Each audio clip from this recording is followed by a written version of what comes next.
Hello students, good morning all of you. કેમ છો બધા? મજામાં? સારું છે.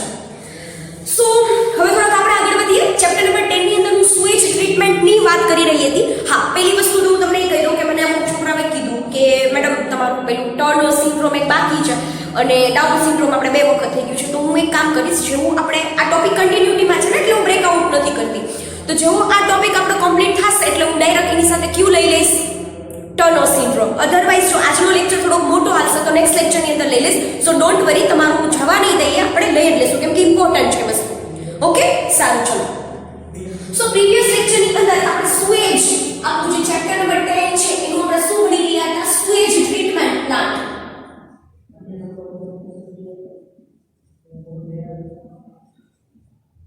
આપણે શું ભણી રહ્યા છીએ? સ્વેજ ટ્રીટમેન્ટ પ્લાન્ટ. યાદ રાખજો છોકરાઓ, સ્વેજ ટ્રીટમેન્ટ જે પ્લાન્ટ છે ને આખો, બરાબર, એની અંદર તમે લોકો જોયા હતા 2 તબક્કામાં થાય છે, પ્રાથમિક તબક્કો અને દ્વિતીયક તબક્કો. બહુ ઇમ્પોર્ટન્ટ છે, ગોખવાનું જ નથી કે પ્રાથમિક તબક્કાની અંદર 2 પ્રક્રિયા થાય, ગાળણ અને અવસાદન. જેવું ગાળણ કમ્પ્લીટ થાય, સમજો સૌથી પહેલા શું થાય છે? ગાળણ. અને જેવું ગાળણ કમ્પ્લીટ થાય, બરાબર છે, એટલે કોણ આવે છે? અવસાદન. એટલે નીચે બેસી જાય. આફ્ટર ધ અવસાદન તમને 2 ભાગ મળે.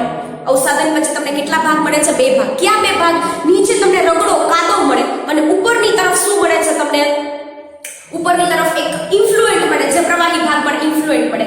એને તમારે ટ્રાન્સફર કરવાનું છે દ્વિતીયક સારવાર માટે. એટલે કે તમે દ્વિતીયક તબક્કા માટે, દ્વિતીયક સારવાર માટે તમે મોકલો છો ઇન્ફ્લુએન્ટને. પહેલા તમે સેવા લાગ્યું હોય ને જારક ટાંકામાં, વાયુમય ટાંકામાં, જે એવા યંત્રો છે કે જે સતત શું થતું હોય, અંદર હવા પસાર કરતા હોય અને આંદોલિત કન્ડિશન હોય, જેથી કરીને એની અંદર જે બેક્ટેરિયા રહેલા છે, બરાબર છે, એને શું મળશે? ઓક્સિજન મળશે.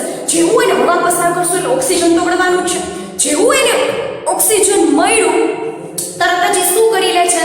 સીધું ઈ જારક શ્વસન કરતા બેક્ટેરિયા ઈ ઇન્ફ્લુએન્ટમાં રહેલા કાર્બનિક જથ્થાને વાપરવાનું ચાલુ કરી દેશે. ઓક્સિડેશનની પ્રક્રિયા ચાલુ કરી દેશે. કઈ પ્રક્રિયા ચાલુ કરી દેશે? ઓક્સિડેશનની પ્રક્રિયા. ક્લિયર? આવું થવાથી ફ્લોક્સનું નિર્માણ થાય છે. આવું થવાથી શેનું નિર્માણ થાય છે? ફ્લોક્સનું નિર્માણ થાય. તમારા મગજની અંદર એક વસ્તુ ક્લિયર હશે, આગળ પાછળ આપણે ફ્લોક્સને ઉપાડશું. એટલે કહું છું કે ફ્લોક્સ એટલે શું? કે જે સૂક્ષ્મ જીવો હતા એ ફૂગ સાથે કમ્બાઈન એક રચના બનાવે due to the some oxidation process, બરાબર. અને જે જાડીમય રચના બનાવે એને શું કહેવામાં આવે છે? ફ્લોક્સ. જે જાડીમય રચના બનાવે છે છોકરાઓ, એને શું કહેવામાં આવે છે? ફ્લોક્સ. ક્લિયર? સારું. તો હવે શું કહે છે સમજો. દ્વિતીયક સારવારમાં તમને છેલ્લે ખબર પડી કે તેની પીઓડી ધીમે ધીમે શું થાય છે? ઘટે છે. તમે લોકો સાવ એક પ્રોસેસ વાઇઝ જઈ જાજો, બરાબર. તેની બીઓડી ધીમે ધીમે શું થાય છે? ઘટે છે. ક્લિયર? જો હવે સેકન્ડ પોઈન્ટ ઉપર શું કરવાનું છે તમારે ખબર? બીઓડી ધીમે ધીમે ઘટે અને પછી યાદ રાખજો અહીંયા કે જે કાર્બનિક જથ્થો જે ઇન્ફ્લુએન્ટમાં રહેલો કાર્બનિક જથ્થો, ઇન્ફ્લુએન્ટમાં રહેલો કાર્બનિક દ્રવ્યો એ જારક શ્વસનના, બરાબર, દરમિયાન શું થાય છે? વપરાય છે. એટલે બીઓડી શું થશે? ઘટે. એટલે પાછો પ્રશ્ન થાય કે મેડમ આ બીઓડી છે શું? બીઓડી છે શું? તો અહીંયા મેં તમને પહેલા જ કીધું, હું તમને કાલે જ બીઓડી ની એક વ્યાખ્યા આપીશ. તો કે બીઓડી એટલે 1 લિટર પાણીમાં, કેવો કીધું? 1 લિટર પાણીમાં રહેલા કાર્બનિક દ્રવ્યોના જથ્થાના ઓક્સિડેશન માટે જે ઓક્સિજન વપરાય, બરાબર, અથવા જારક શ્વસન માટે જે ઓક્સિજનનો જથ્થો વપરાય, જેટલો ઓક્સિજનનો જથ્થો વપરાયો એનું શું થયું કહેવાય? બીઓડી. એટલે કે 1 લિટર પાણીમાં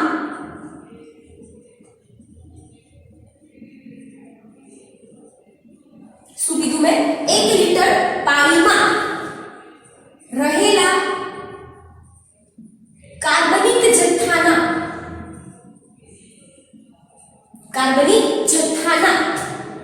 ઓક્સિડેશન માટે,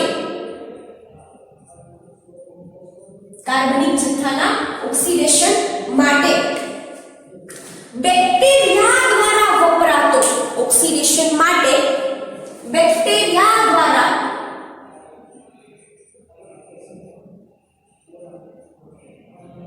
વપરાતો ઓક્સિજનનો જથ્થો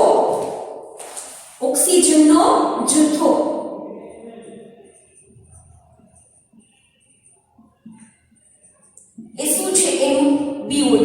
ચલો હું તમને એકદમ સમજાવું. ક્યાં સુધી આ ઓક્સિડેશનની પ્રક્રિયા થયા જ કરશે જ્યાં સુધી એની અંદર શું હશે? કાર્બનિક જથ્થો હશે. સમજાય છે? એટલે કાર્બનિક જથ્થો in the sense of the પ્રદૂષણ. એટલે જેટલું પ્રદૂષણ વધારે એટલી એની BOD વધારે. અહીંયા લખવાનું છે તમારે. જેટલું પ્રદૂષણ વધારે એટલું BOD વધારે. એટલે કે જેટલો કાર્બનિક જથ્થો વધારે એટલું ઓક્સિજનની ડિમાન્ડ પણ શું થશે? વધશે. જેટલો વધુ કાર્બનિક દ્રવ્યોનો જથ્થો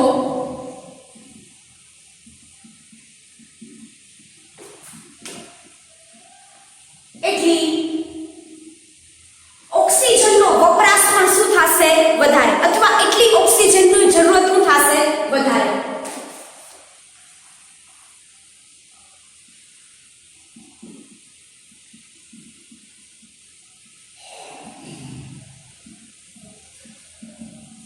ના હવે તમને ક્લિયર થઈ ગયું? સિમ્પલ વસ્તુ છે. હવે જેમ જેમ BOD ઘટતું ગયું ઓક્સિજનની ડિમાન્ડ ઘટતી ગઈ. ક્યારે ઘટે ઓક્સિજનની ડિમાન્ડ? કે જ્યારે કાર્બનિક દ્રવ્યો શું થઈ જાય? ઓછા. તો કાર્બનિક દ્રવ્યો ઓછા ઇન ધ સેન્સ ઓફ કે એની અંદરથી પ્રદૂષણ શું થયું? ઘટતું ગયું. સમજાય છે? એટલે જેમ જેમ પ્રદૂષણની માત્રા ઘટતી જશે તેમ તેમ એનું BOD ધીમે ધીમે શું થતું જશે? ઘટતું જશે. એટલે આપણે એને લખી શકીએ આપણી ભાષામાં જેમ જેમ પ્રદૂષણ અથવા પ્રદૂષિત ઘટકો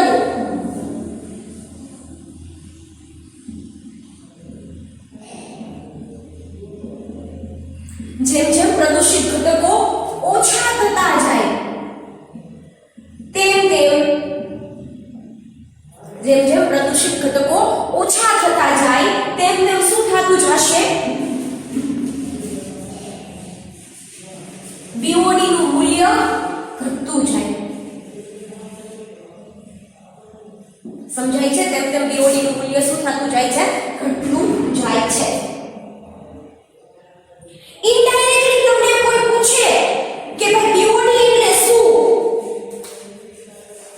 તો તમે એવું પણ કહી શકો સૂક્ષ્મ જીવો દ્વારા વપરાયેલા O2 નું પ્રમાણ એ એનું શું છે?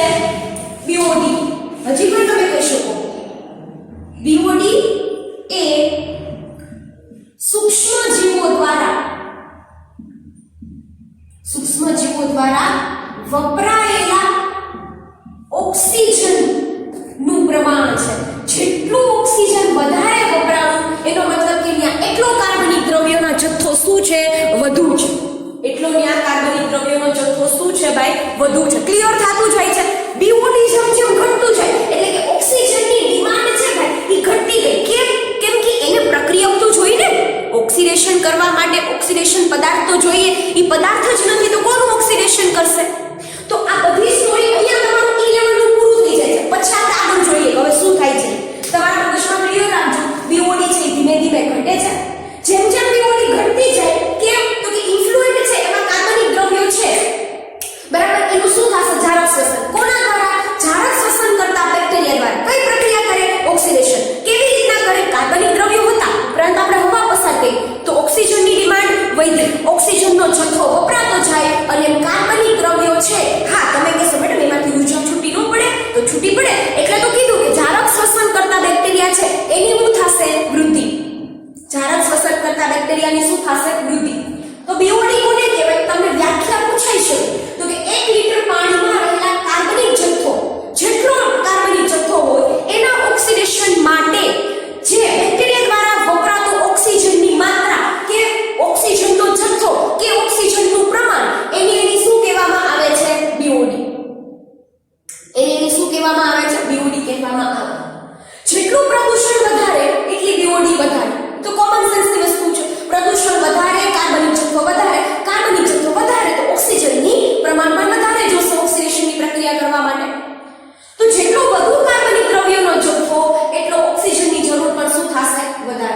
જેમ જેમ પ્રદૂષણ ઘટતું જાય અથવા ઓછું થતું જાય તેમ તેમ BOD નું મૂલ્ય પણ શું થતું જશે? ઘટતું જશે. તમે બીજી રીતના પણ કહી શકો કે સૂક્ષ્મ જીવો દ્વારા વપરાયેલ O2 નું પ્રમાણ એટલે એની શું ઇન્ડિકેટ કરે છે? Biological oxygen demand.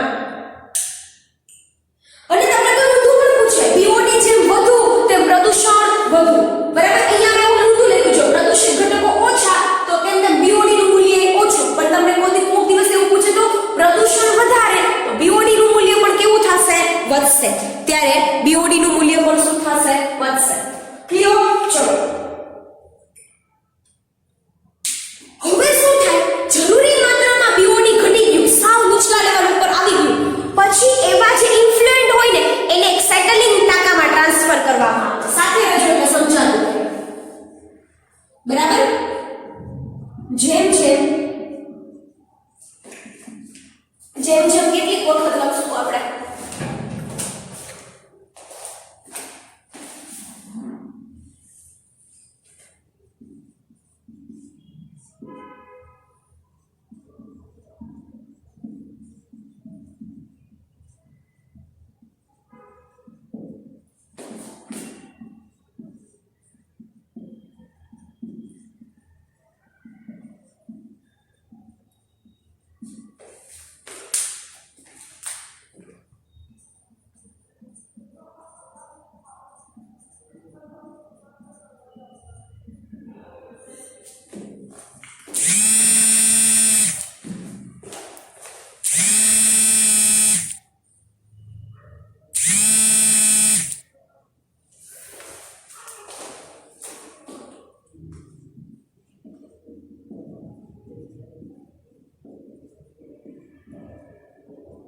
જો હવે તમને ખબર છે તમારી પાસે છે ઇન્ફ્લુએન્ટ જેની અંદર ઓક્સિડેશનની પ્રક્રિયા થાય છે અને એનું BOD છે અત્યારે સૌથી નીચા લેવલ ઉપર છે કે એની અંદર કાર્બનિક દ્રવ્યો નથી. બધાય કાર્બનિક દ્રવ્યો છે એ કોણે વાપરી નાખ્યા? ચારક શ્વસન કરતા બેક્ટેરિયા. આટલા ડબ્બા પડ્યા. હવે ઇન્ફ્લુએન્ટને છે ને અન્ય એક ટાંકામાં ટ્રાન્સફર કરવામાં આવે. ઈ જે ઇન્ફ્લુએન્ટ વધ્યું હોય એને અન્ય ટાંકામાં શું કરી દેવામાં આવે છે? ટ્રાન્સફર કરી દેવામાં આવે છે. અને ટાંકો કયો છે? સટલિંગ ટાંકો. એક્ચ્યુઅલી છે ને સટલિંગ એક વર્ડ બહુ ફેમસ છે. સટલ કરવું એટલે શું કેવું? કે આપણે સ્ટેબલ કરવું, સ્થિર કરવું, બરાબર? એ ટાંકામાં શું કરી દેવામાં આવે? સ્થાનાંતરણ કરી દેવામાં આવે. અને ન્યા આ સટલિંગ ટાંકામાં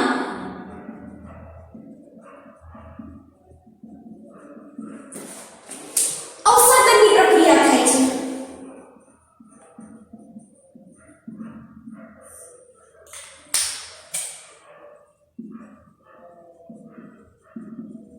જેથી કરી અવસાદન એટલેમાં તમને શીખડાવ્યું છે સેટલિંગ ટાંકો છે ડિસ્ટર્બ નથી કરવાનો આપણા ઇન્ફ્લુએન્ટને. ધીમે ધીમે કરીને એના અવસાદનની પ્રક્રિયા થશે. જે ભારે ઘટકો હશે એ શું થશે? નીચે બેસી જશે. તો શું કહે છે? ત્યાં અવસાદનની પ્રક્રિયા થાય છે જેથી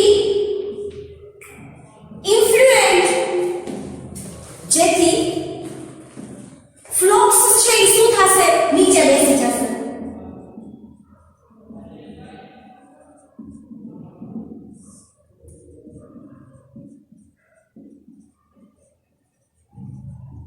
ફ્લોક્સ છે એ શું થાય છે? નીચે બેસી જાય છે. પાછું તમને છે ને બે ભાગ મળે છે આવી રીતના. અહીંયા નીચે બધું હશે એ શું હશે? ફ્લોક્સ. અહીંયા ફ્લોક્સ એટલે હવે તમને ખબર છે સૂક્ષ્મ જીવો જો અહીંયા છે ને બેને જાળીમાં લઈ લીધા. એક તો આપણા કાર્બનિક દ્રવ્યો હતા એ વપરાઈ ગયા પ્રદૂષિત ઘટકો. તમને કહેશો મેડમ પણ સામે આમાં બેક્ટેરિયા વધ્યા ને તો ઈ બેક્ટેરિયા છે ઈ ફૂગ સાથે કમ્બાઈન થઈ અને જે ઝાડામાં રચના બનેલી એના દ્વારા એ ક્યાં બેસી ગયા? નીચે. તો અહીંયા નીચે શું મળ્યું તમને? ફ્લોક્સ. નીચે શું મળ્યું તમને? ફ્લોક્સ. બરાબર? અને ઉપરની બાજુ જે પ્રવાહી મળ્યું એને શું કહેવામાં આવે છે? ઇન્ફ્લુએન્ટ. અહીંયા તમને જે મળ્યું એને શું કહેવામાં આવે છે? ઇન્ફ્લુએન્ટ કહેવામાં આવે. તો આ બીજી વખતનું ઇન્ફ્લુએન્ટની વાત કરે છે. નીચે બેસી ગયું ઈ તમારા માટે ક્રિયાશીલ સ્લજ કહેવામાં આવે. હવે જે નીચેની બાજુ બેસે તેને શું કહેવામાં આવે છે?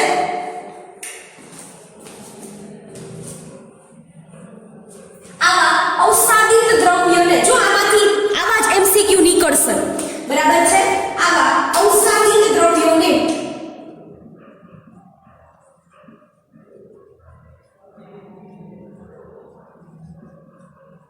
આવા અવસાદિત દ્રવ્યોને કહેવામાં આવે છે? ઇન્ફ્લુએન્ટ કહેવામાં આવે છે. પણ ઇન્ફ્લુએન્ટ ઉપરનું છે. અવસાદન ઘટકો છે એને શું કહેવામાં આવે છે? ક્રિયાશીલ સ્લજ. એને શું કહેવામાં આવે? એક મિનિટ ઉભા રહો. જવાવાળા સ્લજ ભૂલતા નહીં હો. જેને આપણે ઉપર કાદવ કે રગડો કીધું હતું, ઉપરનું અવસાદન કર્યું હતું ત્યારે, હવે જે આપણને નીચે મળશે એને શું કહેવામાં આવે છે? ક્રિયાશીલ સ્લજ. શું થાય છે? કહેવામાં આવે છે. શું કહેવામાં આવે છે? તેને ક્રિયાશીલ સ્લજ કહેવાય છે. હવે શું કરે ખબર? ક્રિયાશીલ સ્લજ છે તમને નીચે મળ્યું છે ને રગડો, તમને ખબર છે એની અંદર શું છે? ફ્લોક્સ છે. ઈ ફ્લોક્સ ની અંદર કોણ છે? ઝાડક શ્વસન કરતા બેક્ટેરિયા. તો શું કહે છે? આ ક્રિયાશીલ સ્લજમાંથી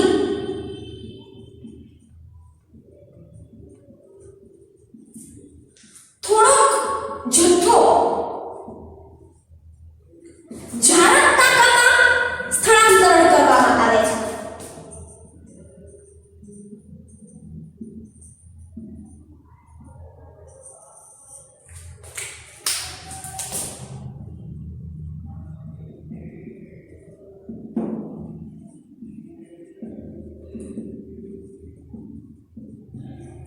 સમજાય છે કે નથી સમજાતું? યાદ કરો ઝાડક ટાંકો ક્યાં આવ્યો હતો?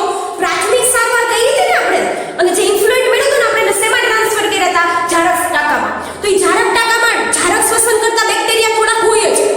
હવે હું તમને છે આ સેન્ટેન્સ નો સમજાતું તો હું તમને કઈ રીતના સમજાવું? આપણી પાસે દૂધ હોય તો તમારે દહીં બનાવવું છે તો તમે થોડી છાશ નાખશો ને, કલ્ચર નિવેશ્ય કહેવાય. જો ઝાડક ટાંકામાં થોડોક જથ્થો નાખવામાં આવે છે જે કે શું કામ કરે છે? નિવેશ્યની ગરજ સારે છે. જે નિવેશ્ય છે. તમારા મગજમાં ક્લિયર હોવું જોઈએ નિવેશ્ય એટલે શું? કે મારી પાસે દૂધ છે, એમાં હું થોડીક છાશ નાખું છું, જે કલ્ચરિંગ કર્યું. અલ્ટિમેટલી ભલે આપણે છાશ જોતા હોય એની અંદર લોટ્સ ઓફ બેક્ટેરિયા છે. તો હવે વિચારો કે મારી આની આ પ્રક્રિયા તો પાછી કન્ટિન્યુઅસલી ચાલુ જ રાખવાની છે. તો મારી પાસે ક્રિયાશીલ સ્લજ એટલે નીચે ફ્લોક્સ થતું ઈ જ છે, અવસાદિત થયેલું ઘટક. એમાંથી થોડોક જથ્થો હું ઝાડક ટાંકીમાં નાખી દઉં, જેથી કરીને પાછું ત્યાં પ્રાથમિક સારવાર બાદ ઇન્ફ્લુએન્ટ આવે અને હું પાછી હવા પસાર કરું તો ઇન્ફ્લુએન્ટમાંનો કાર્બનિક જથ્થો છે એ વપરાયા કરે. કોના દ્વારા? ઝાડક શ્વસન કરતા બેક્ટેરિયા દ્વારા. ક્લિયર થાય છે કે નથી થતું? બરાબર છે. તો હવે શું કહે છે? ક્રિયાશીલ સ્લજ એમાં થોડોક જથ્થો છે, આપણે કેમ છાશ એડ કરતા હોય નિવેશ્ય કહેવામાં આવે. બાકીના મોટા ભાગના સ્લજને એનેરોબિક સ્લજ ટાંકો હોય એની અંદર શું કરી દેવામાં આવે છે? ટ્રાન્સફર કરી દેવામાં આવે છે. બાકીના જથ્થાને એનેરોબિક સ્લજ ડાયજેશન ટાંકા, આખું નામ યાદ રાખજો. એનેરોબિક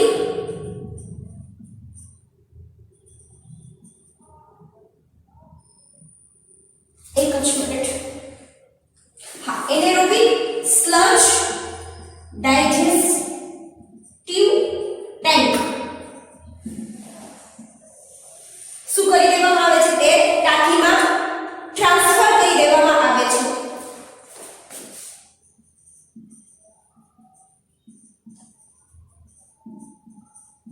બાકીનાને ક્યાં ટ્રાન્સફર કરી દેવામાં આવે છે? એનેરોબિક ટ્રાન્સફર જે જતો. જો તમને ખબર છે એક્ચ્યુઅલી છે ને તમને અહીંયા કેવા કન્ફ્યુઝિંગ વર્ડ મૂકે છે એરોબિક અને એનરોબિક. તો એરોબિક એટલે તમને વાત કરી હતી ને ઝાડક ટાંકો, તો થોડું મટીરીયલ ઝાડક ટાંકામાં જવા દે, બરાબર, અને બાકીનો જેટલો મોટો જથ્થો હોય તો એને અઝાડક ટાંકામાં જવા દે. તમને આ વર્ડ ન ગમતો હોય તો તમારે અહીંયા છૂટ છે અઝાડક શબ્દ વાપરવાની. એક્ચ્યુઅલી ઈ અઝાડક ટાંકામાં શું હશે કે ઓલરેડી એવો જ કે જે કહેવાય ને બાકી રહેલો ભાગ. અઝાડક શ્વસન માટે શું કહેતા હોય? અઝાડક ટાંકો એટલે એવા જ હશે કે જે શું કરતા હોય? ઓક્સિજનની કોઈ જરૂરત હશે નહીં. હવે તમે વિચાર કરો કે ઝાડક શ્વસન કરતા બેક્ટેરિયા હોય અને એને તમે અઝાડક ટાંકામાં નાખો, એનો મતલબ કે ન્યાયને ઓક્સિજન મળવાનું નથી, જેથી કરીને આપણો મેઇન પર્પસ હોય કે ઈ શું થાય? સમજાઈ ગયું ને? ઈ શું થઈ જાય? ડેડ થઈ જાય. તો ઈ શું થઈ જશે? ન્યાય પ્રોપર કન્ડિશન ન મળવાથી ઈ શું થઈ શકે છે? ડેડ થઈ શકે છે. અને હજી પણ એમાંથી પ્રક્રિયા થશે અને જે મળશે આપણને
જોઈએ. ચલો.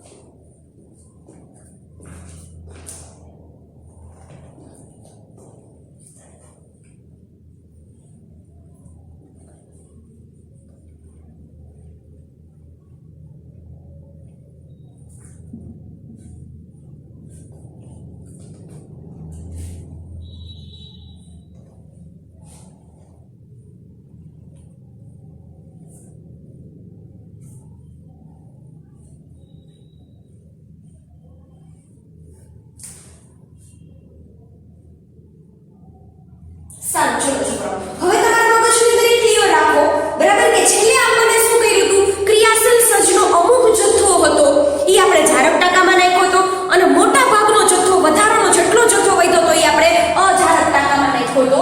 તો હવે જોજો, આવા અઝારક ટાંકામાં રહેલા સૂક્ષ્મ જીવો છે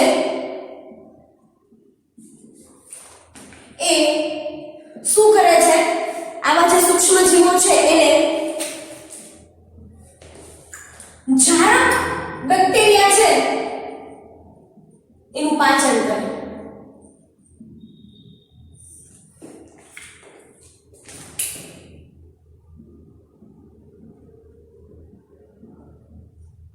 ઝારક બેક્ટેરિયા ખબર છે ને, ક્રિયાશીલ સજીવમાં ઝારક બેક્ટેરિયા હતા. એ ઝારક બેક્ટેરિયાનું શું કરે છે, પાચન કરે છે. તમે એમ કહેશો મેડમ તમે એવું કેમ કહો છો ખાલી ઝારક બેક્ટેરિયાનું? એક્ચ્યુઅલી મારે આખું સેન્ટેન્સ લખવાનું પણ રહી ગયું, પણ હવે હું પાછળ લખી નાખું. આ ઉપરાંત તે ફૂગનું પણ શું કરે છે, પાચન કરે. તે ફૂગનું પણ કરી નાખે, પાચન કરે છે. ક્લિયર થયું છોકરા? માટે વસ્તુ કે નો થયું? તે અઝારક ટાંકામાં જાય ને સૂક્ષ્મ જીવો, અઝારક સૂક્ષ્મ જીવો છે તે ઝારક બેક્ટેરિયાનું પાચન કરી નાખે અને સાથે સાથે ઈ ફૂગનું પણ શું કરી નાખે, પાચન કરે. અને ચોક્કસ પ્રકારના શું કરે છે, ગેસનું નિર્માણ કરે છે અથવા મિશ્રિત વાયુનું નિર્માણ કરે છે. અને ચોક્કસ પ્રકારના મિશ્રિત વાયુનું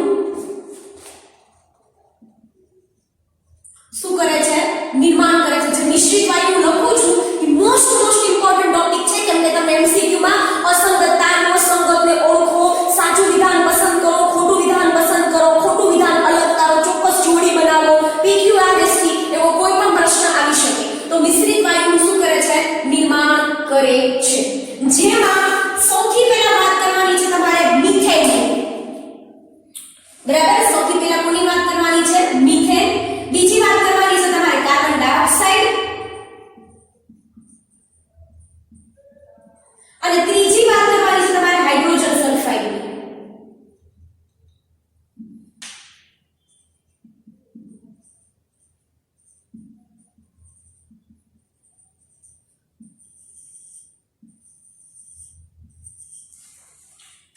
શું થાય છે, જેવા વાયુઓ બને છે.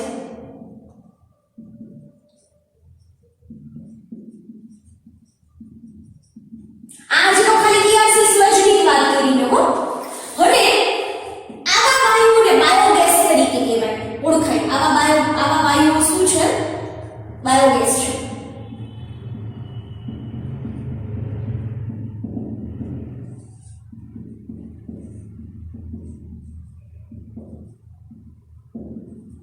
આવા વાયુઓને શું કહેવામાં આવે છે, બાયોગેસ તરીકે ઓળખાય છે. અને જે જ્વલનશીલ હોય છે,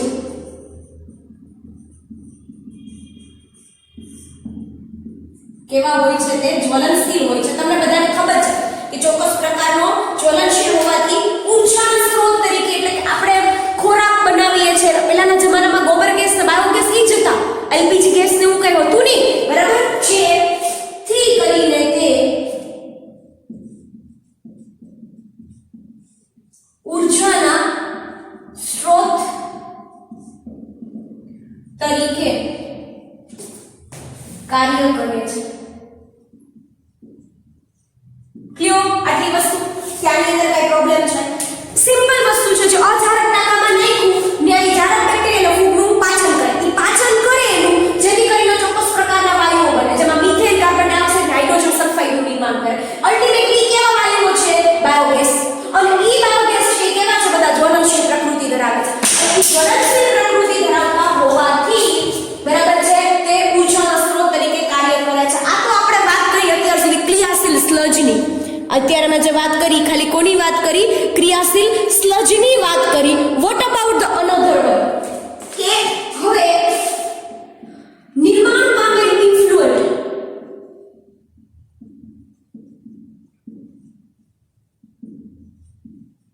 હવે નિર્માણ પામેલા ઇન્ફ્લુએન્ટને શું કરી દેવામાં આવે છે? નદી, તળાવ જેવા પાણીના અન્ય સોર્સિસ ની અંદર શું કરવામાં આવે છે? ટ્રાન્સફર કરી દેવામાં આવે છે.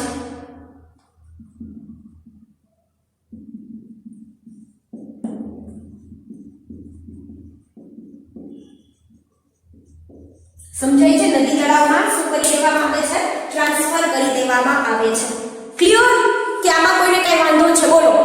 સિમ્પલ વસ્તુ છે ને. અત્યાર સુધીનું જો હતું આપણે સુએજ યાદ કરો તો એ કેવું હતું? એક્ઝેક્ટલી પ્રદૂષિત હતું. હવે પ્રદૂષણ તો દૂર થઈ ગયું એટલે વાત કરે છે કે હવે આ જથ્થાને જે ટ્રીટમેન્ટ આપેલો જથ્થો છે એને નદી, તળાવ, સરોવર કે કોઈ પણ આવા પાણીના સોર્સિસ ની અંદર શું કરી દેવામાં આવે છે?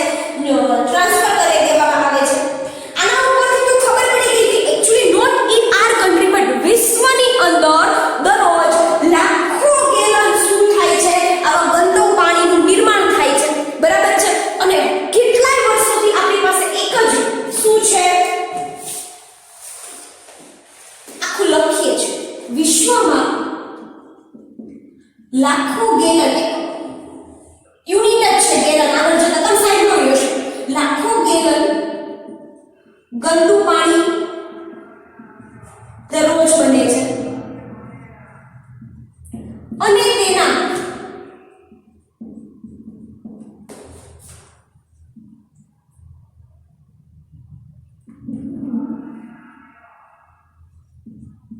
ચોખ્ખું કરવા માટે કે નીટલી ક્લિયર કરવા માટે, ચોખ્ખું કરવા માટે, પ્રદૂષિત રહિત કરવા માટે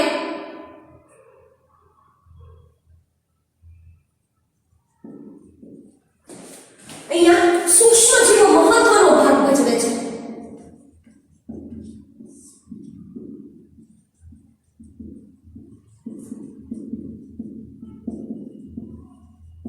કેટલાય વર્ષોથી આપણે આ પ્રોસેસ વાપરતા જ આવીએ છીએ.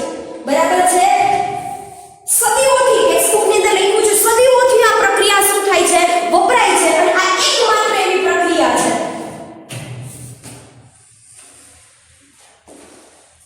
બરાબર? જો સદીઓથી સૂક્ષ્મ જીવો દ્વારા જ શું થાય છે? આ પ્રક્રિયા ચાલે છે. આધુનિક ટેકનોલોજી પણ આનો કોઈ પડકાર કે ટક્કર ઝીલી શકી નથી.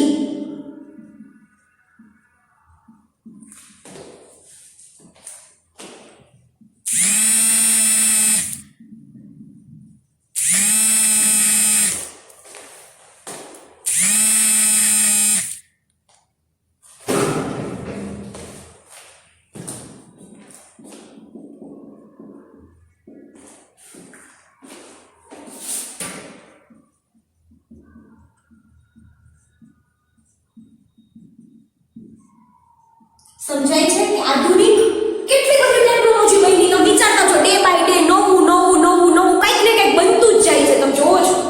પણ એટલી બધી ટેકનોલોજી બની, એટલો બધો વિકાસ થયો, તેમ છતાં પણ યાદ રાખજો અત્યાર સુધી કોઈ પણ દિવસ સૂક્ષ્મ જીવો દ્વારા જે પ્રક્રિયા થઈ, જે આપણે ટ્રીટમેન્ટ કરી રહ્યા છીએ એનો કોઈ તોડ મળ્યો જ નથી. બરાબર? આ પ્રક્રિયા બધી જ જગ્યાએ આ જ રીતના ચાલુ છે. સૂક્ષ્મ જીવો દ્વારા જ ચાલુ છે અને અત્યારે પણ આ જ રીતના ચાલુ હતી અને રહેશે. એક્ચ્યુઅલી જો આમાં થોડું વધારે કોઈ નેટ કરવું જરા ચેક કરો. નીચેની બાજુ તમને દેખાય છે કે નથી દેખાતું? નહીતર રિમૂવ કરીએ. ચલો આટલું રિમૂવ જ કરી નાખીએ આપણે. બરાબર?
શું થાય છે? મોટી માત્રામાં સ્વેજનું નિર્માણ થાય છે, પરંતુ તેની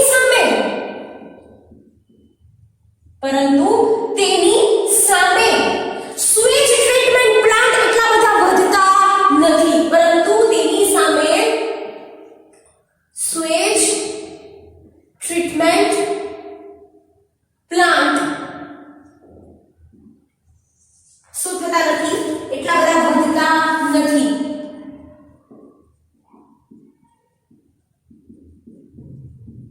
સમજાય છે?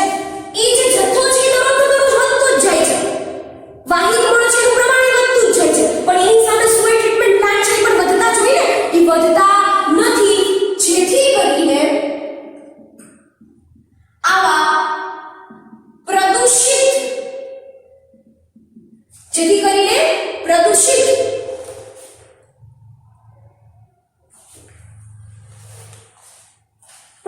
વડવાળા કાઢવો છે એની જગ્યામાં સ્વેજ વડ લખું છું. જેથી કરીને આવા સ્વેજને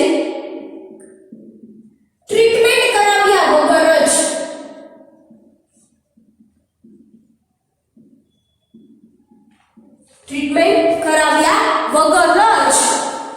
સીધું શું થાય છે? નદીમાં કે જળાશયોમાં સ્થળાંતરણ કરવામાં આવે છે.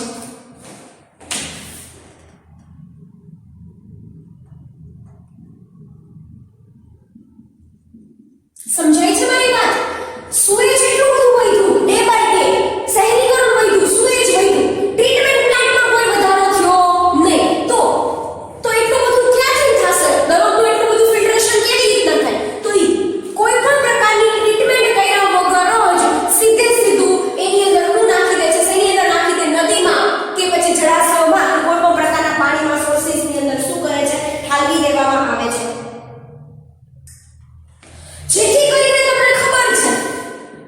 જેથી કરીને શું થશે? પ્રદૂષણની માત્રા વધશે. જેથી કરીને સૌથી પહેલા શું થશે? પ્રદૂષણની માત્રા વધશે અને પાણીજન્ય રોગો